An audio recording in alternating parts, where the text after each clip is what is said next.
kalau melihat sejarah bahwa puasa itu ditekankan, dihukumkan, dicatat gitu setelah kenabian di Madinah ya, setelah Nabi Muhammad melakukan hijrah ke Madinah di tahun kedua begitu kalau menurut sejarah, karena memang sebelum-sebelumnya umat-umat yang lain juga di luar Islam itu sudah melakukan berpuasa begitu. Jadi puasa itu dilakukan, artinya memang tidak begitu saja langsung kaum muslim gitu puasa gitu di tahun ini, tidak, tetapi jauh-jauh sebelumnya juga sudah dilaksanakan. Hanya puasa itu bisa puasa 3 hari tiap bulannya gitu, di pertengahan bulan, di tanggal 13, 14, 15 gitu. Bahkan itu yang kalau kita baca tentang sejarah puasa.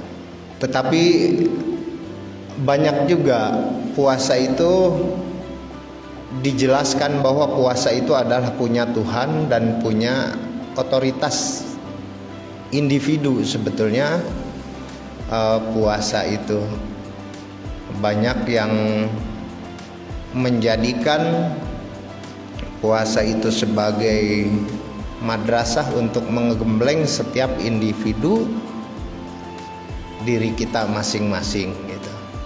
Saya selalu yakin bahwa apapun ibadah-ibadah kita itu lain selain ibadah-ibadah jamaah ya. Nanti biasanya orang sosiologi kalau melihat ibadah sebagai ada efek sosialnya gitu, atau ibadah dilihat dari sosial. Tapi kalau saya untuk sementara memaknai ibadah itu untuk diri sendiri saja gitu. Karena pertanggungjawabannya adalah pertanggungjawaban saya dengan diri Tuhan. Nah, persoalan nanti kebaikan saya secara individu itu bisa memberikan imbas terhadap individu yang lain atau terhadap sosial, itu alangkah lebih baiknya. Tetapi kebanyakan memang kita lebih sering melihat, membenarkan, memperbaiki tentang ibadah-ibadah orang lain ketimbang memperbaiki ibadah kita masing-masing. Nah, kalau saya sih rada begitu, mendingan perbaiki dulu ibadahmu masing-masing. Insya Allah itu akan berimbas kepada kebaikan-kebaikan sosial yang lebih luas gitu. Jadi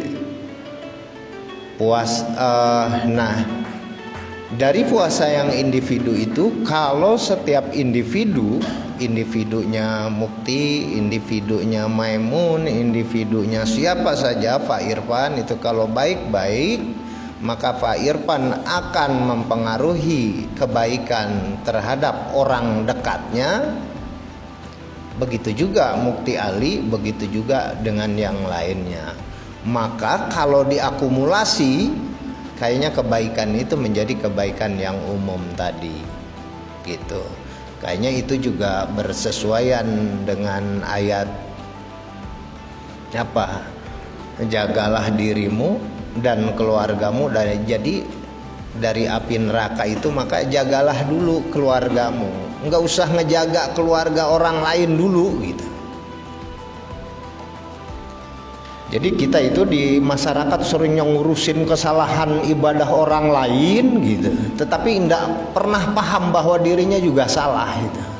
Dengan alasan apapun gitu. Dengan alasan apapun. Jadi kalau yang lain, kalau misal memang ada beberapa ayat juga yang harus mensyiarkan kebaikan-kebaikan itu gitu. Kalau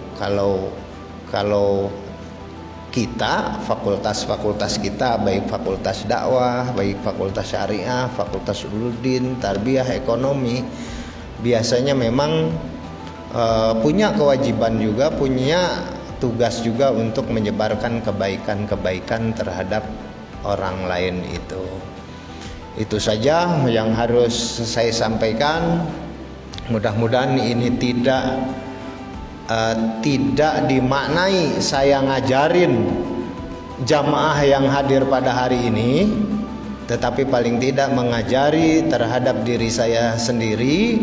Mudah-mudahan dengan ngomong begini tambah baik juga perilaku saya, karena memang yang paling penting antara qaul dan amal, antara perkataan dan perbuatan itu sesuai begitu ya.